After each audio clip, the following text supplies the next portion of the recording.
Baik, bismillahirrahmanirrahim. Assalamualaikum warahmatullahi wabarakatuh. Pada kesempatan hari ini saya akan menjelaskan tentang prinsip kerja rangkaian kontrol ya untuk rangkaian motor. Jadi yang kita pakai untuk rangkaian kontrol adalah rangkaian self-holding ya. Jadi rangkaian self-holding ini umum digunakan di industri ya, menggunakan kontaktor. Karena kontaktor sendiri itu bisa dipasang menggunakan rangkaian pengunci yang kita sebut dengan rangkaian self-holding. Nah, self-holding ini atau rangkaian pengunci ini biasanya digunakan untuk rangkaian pengatur atau pengendali motor untuk dual starter ya, dual starter. Nah, biasanya rangkaian self-loading atau dual starter ini digunakan untuk motor ya, tanpa pengasutan. Kalau dengan pengasutan biasanya kan kita menggunakan kontrol tertentu ya, misalnya start delta. Tapi kalau dual starter ini menggunakan rangkaian self-loading yang dihubung langsung ya, menggunakan kontaktor. Nah, kalau rekan-rekan lihat, ini rangkaiannya seperti ini rekan-rekannya. Kalau teman-teman lihat di sini ada dua buah tombol. Dua buah tombol. Di sini tombol normally close gitu ya, atau NC. Ini adalah normally open atau tombol NO. Kemudian masuk ke sini ada kontaktor ya, kontaktor, coil kontaktor di sini. Jadi kontaktor ini terdiri dari dua komponen yang penting.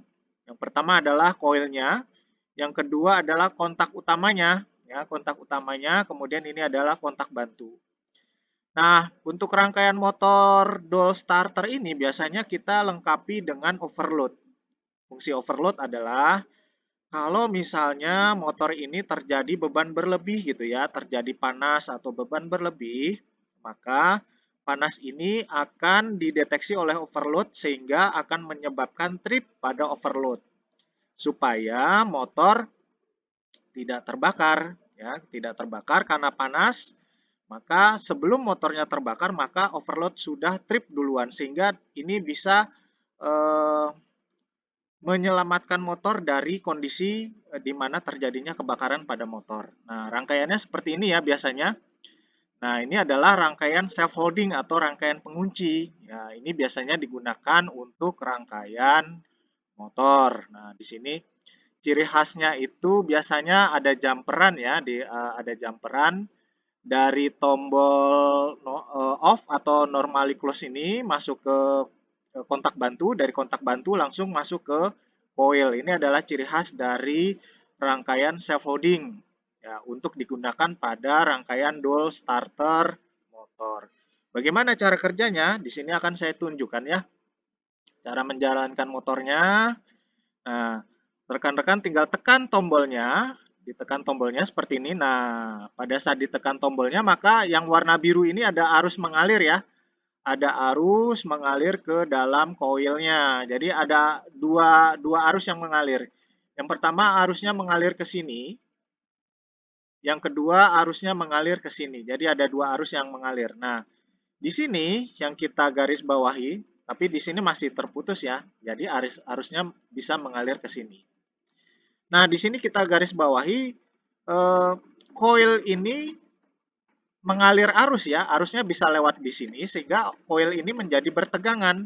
Karena ada arus yang mengalir di sini, menyebabkan coilnya menjadi bertegangan. Ketika coilnya bertegangan, maka coilnya itu menimbulkan medan magnet. Nah, medan magnetnya nantinya akan menyebabkan kontaknya akan berubah posisi. Ya, berubah posisi yang tadinya normally open seperti ini, dia akan menutup menjadi normally close. Nah, jadi dia akan menutup seperti ini. Nah, ketika kontaktor bekerja, maka kontak akan menutup. Nah, seperti ini. Nah, ketika sudah menutup, maka arus tiga fasanya, ya, dari tegangan tiga fasanya masuk ke motor, sehingga menyebabkan motornya menjadi berputar. Seperti itu. Kemudian motor beroperasi ya. Kemudian ketika tombol normally open-nya saya lepas, pertanyaannya apakah motornya akan mati atau akan berhenti berputar? Nah, jawabannya motor tidak akan berhenti berputar, ya. Motor tidak akan berhenti berputar karena memang arusnya tidak bisa mengalir ke koil di sini lagi ya. Nah, tapi rekan-rekan perhatikan, arusnya tidak bisa lewat ke sini, tapi arusnya bisa lewat ke sini. Nah, masuk ke kontak bantunya, masuk ke koilnya, sehingga walaupun dari tombol on-nya sudah saya lepas atau sudah saya nonaktifkan, maka akan tetap terdapat arus yang mengalir ke koil. Nah, dari sini. Nah, akan tetap mengalir arus ke koil menuju ke koil seperti ini.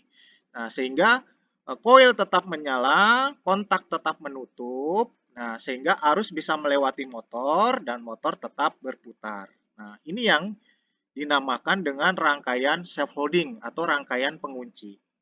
Nah, bagaimana cara mematikannya? Adalah dengan menekan tombol stopnya atau tombol off-nya ditekan, ya seperti ini. Nah, ketika ditekan, maka arus satu-satunya yang mengalir melewati tombol off ini akan terputus, ya terputus.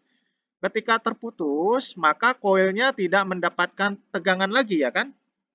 Koilnya tidak mendapatkan tegangan atau koilnya kehilangan tegangan. Akibatnya koilnya kehilangan medan magnetnya. Sehingga koilnya tidak mampu untuk mempertahankan kedudukan kontak poinnya ya pada saat motornya bekerja. Maka kontak poinnya akan kembali ke posisi awal yaitu terbuka gitu ya. Yang ini kan menutup ya. Ini menutup. Karena koilnya kehilangan tegangan, kehilangan medan magnet, maka koilnya tidak mampu lagi mempertahankan posisi dari kontaktornya atau kontaknya itu untuk menutup. Dia akan terbuka seperti biasa. Nah, kontaknya membuka. Nah, seperti ini. Sehingga mengakibatkan arus 3 fasanya tidak dapat mengalir ke motor. Nah, arus 3 fasanya tidak dapat mengalir ke motor yang menyebabkan motor itu akan berhenti berputar. Itu. Nah, motor menjadi stop. Nah, ketika dilepas, dia akan kembali seperti semula. Bagaimana cara menyalakannya? Ya, dengan cara menekan tombol on lagi. Maka dengan cara menekan tombol on, maka motor akan berputar kembali. Tuh. Motor siap dioperasikan kembali. Bagaimana prinsip kerja overload-nya? Nah, ini overload-nya ada di sini ya. Ini adalah overload-nya. Jadi, ketika motor berputar dan perputarannya itu menyebabkan beban berlebih ya, motor mengalami beban berlebih, maka motor akan panas. Nah, panasnya motor akan terdeteksi oleh overload. Nah, ketika overload mendeteksi panas yang berasal dari motor, maka overload akan memutus kontak overload-nya. Sehingga kontak overload-nya yang di rangkaian kontrolnya ya di sini akan terbuka. Sehingga di sini tidak ada arus yang mengalir ke koil. Nah, kebetulan ini dipasang di netralnya ya, maka nanti kontak di netralnya akan terbuka sehingga tidak ada arus yang mengalir ke koil, sehingga koilnya kehilangan tegangan atau kehilangan medan magnetnya. Ketika kehilangan tegangan, maka koil akan kehilangan medan magnet dan tidak dapat mempertahankan posisi kontaknya yang tadinya menutup, maka dia akan dikembalikan lagi ke semula menjadi terbuka. Nah, di sini kita simulasikan ya. Ketika motor sedang beroperasi, terjadi gangguan lebih. Nah, kemudian overload bekerja. Kontak overload akan membuka. Tak. Nah, seperti ini. Maka yang terjadi arusnya tidak dapat mengalir, koilnya menjadi off, dan kontaknya juga akan kembali ke posisi awal, terbuka. Nah, koil kehilangan tegangan netral dan kontak membuka.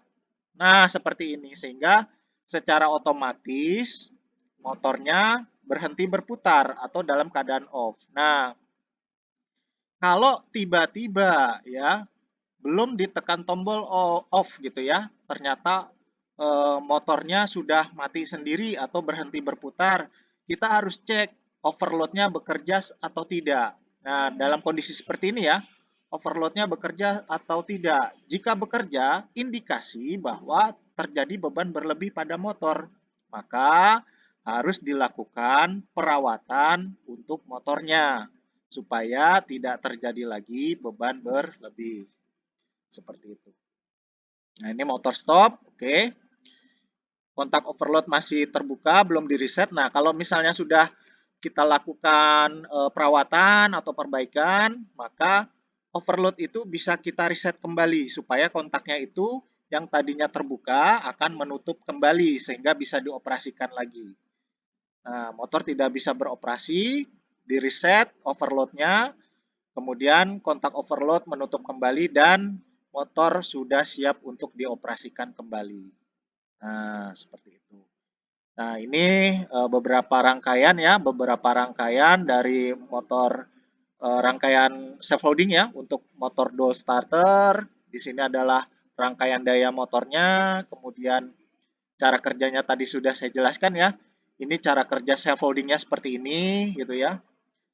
Nah, ini untuk overloadnya ketika bekerja akan memutus kontak overload yang ada di sini sehingga rangkaian self loadingnya akan menjadi off sehingga motor akan berhenti bekerja.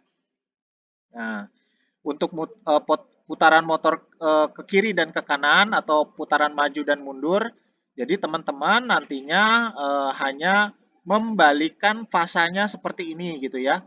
Jadi motor bisa berputar berurutan kalau fasanya berurutan seperti ini, R, S, T gitu ya. Tapi kalau fasanya tidak berurutan misalnya, itu misalnya S-nya di pertama, R-nya di tengah, kemudian T-nya di paling akhir. Dengan cara menukar fasanya, maka kita bisa membalikan arah motornya.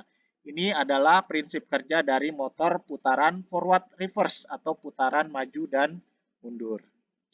Nah, ini kadangkala untuk koilnya teman-teman harus tahu ya. Untuk koil ini kadang kita bisa memberikan catu daya 220 itu secara umum ya. Biasanya digunakan kontaktor dengan koil tegangannya adalah 220, tapi ada juga yang pakai koil tegangan untuk kontaktornya menggunakan tegangan 380 2 pasak. Jadi ambil salah satu pasaknya, boleh pasak R dan pasak T misalnya ya, untuk menyambung ke koilnya. Nah, ini akan mendapatkan tegangan 2 pasak 380. Begitu. Nah, ada juga yang menggunakan 48 volt DC. Jadi menggunakan tegangan DC ya. Cuma tegangan DC-nya yang 48 volt. Dan ada juga yang menggunakan 110 volt DC. Ini disesuaikan dengan kondisi di lapangan ya.